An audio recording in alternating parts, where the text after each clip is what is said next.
The Propagation of the Gospel. 7. Continuation of the second missionary journey. Thessalonica, which was the first city in which Paul made any considerable stay after leaving Philippi, was at that time the chief city of Macedonia, as well as the most populous and wealthy. It was also the seat of the Roman government for that purpose. It was situated at the head of the Thermatic Gulf, or inlet of the Aegean Sea, and was favorably located for both commerce and for military purposes. It was of no small note in the ancient world for a long time previous to the Christian era, and has several times been of great importance in the subsequent ages.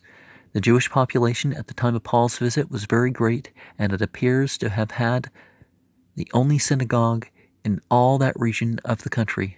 It became an important center for the diffusion of Christianity, and an active and vigorous church was formed there at Paul's first visit, notwithstanding the storm of persecution that so soon greeted him. The two epistles to the Thessalonians, written not very long after Paul's visit, are probably the earliest of his letters to the churches. Athens is the next of the great cities visited by Paul on the missionary tour.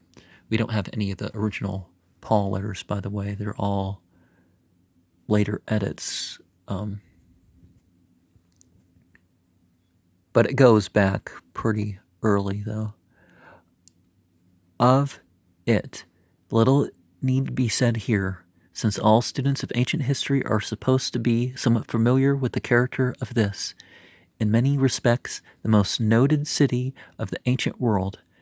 Perhaps no city in any period has ever attained such eminence in the arts and letters and philosophy and in the general culture of society as this. Probably there never were found within the time of a single century so many men of brilliant intellect and great power grouped in one city as were found in Athens between 350 and 450 BCE.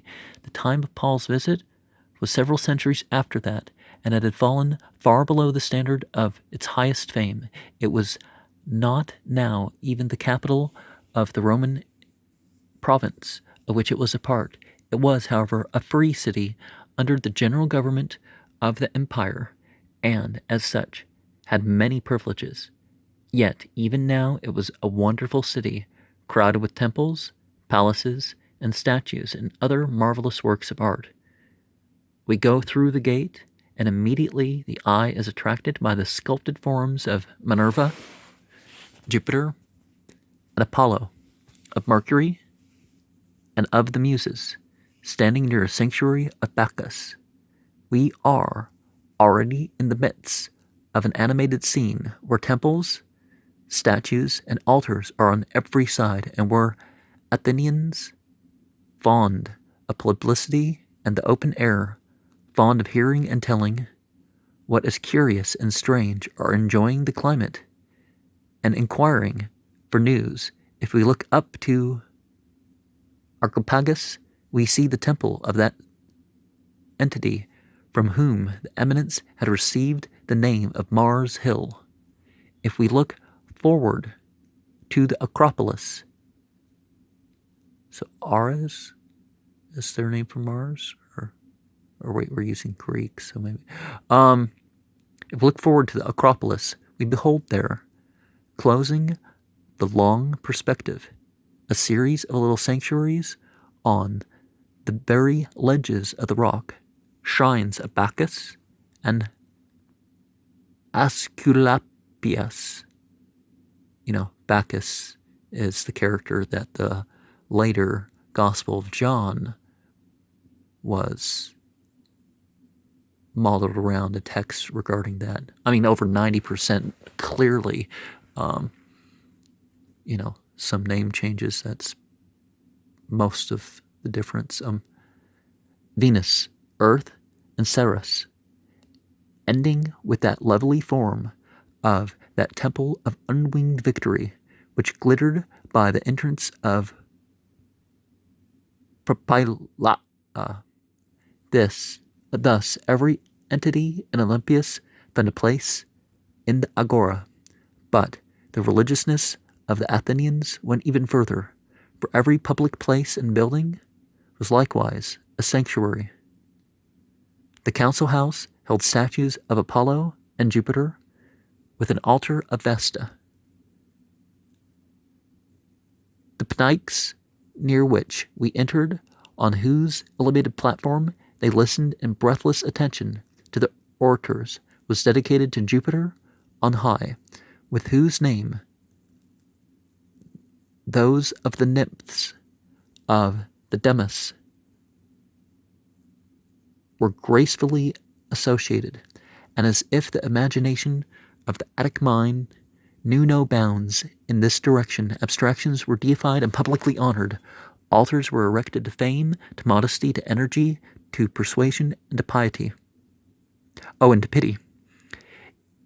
It is needless to show how the enumeration, which is no more than a selection from what is described by Pausanias, throws light on the works of St. Luke and St. Paul, and especially how the groping after the abstract and invisible applied in the altar alluded to the last illustrates the inscription to the unknown God, which was used by the apostolic wisdom to point the way to the highest truth. We have hinted at only a small fraction of the works of art and the religious memorials in this wilderness of beauty, into the midst of which this apostolic missionary of the cross of Jesus Christ had come, but he felt his spirit stirred within him as he saw the whole city given to idolatry. He visited the synagogue of his Jewish brethren and made known both to them and the people of the city his mission. The latter were attracted by the novelty of his views and determined, without much serious intent, doubtless, to give him a public hearing.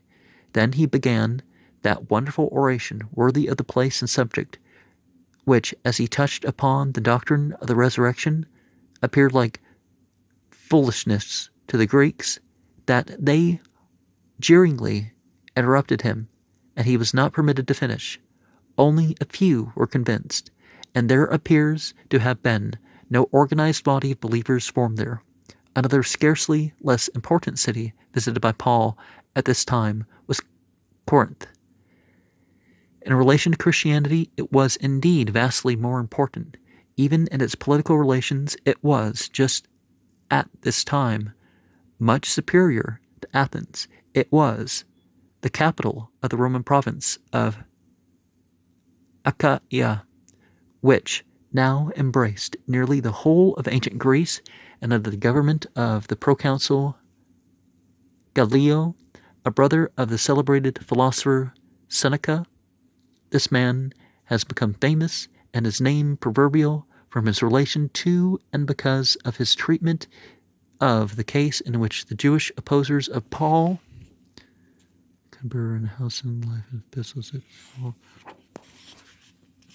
brought the latter before him for trial, which he somewhat contemptuously, but not without good reason, dismissed. The situation of Corinth was about 30 miles west of Athens, on the famous isthmus which connects ancient Peloponnesus, the modern Morea, with the mainland. It was here that the great contests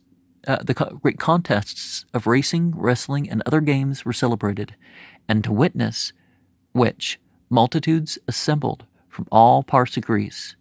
To these, as was not unnatural, Paul in his epistle to the Corinthian church refers, and from them draws some of his most effective illustrations.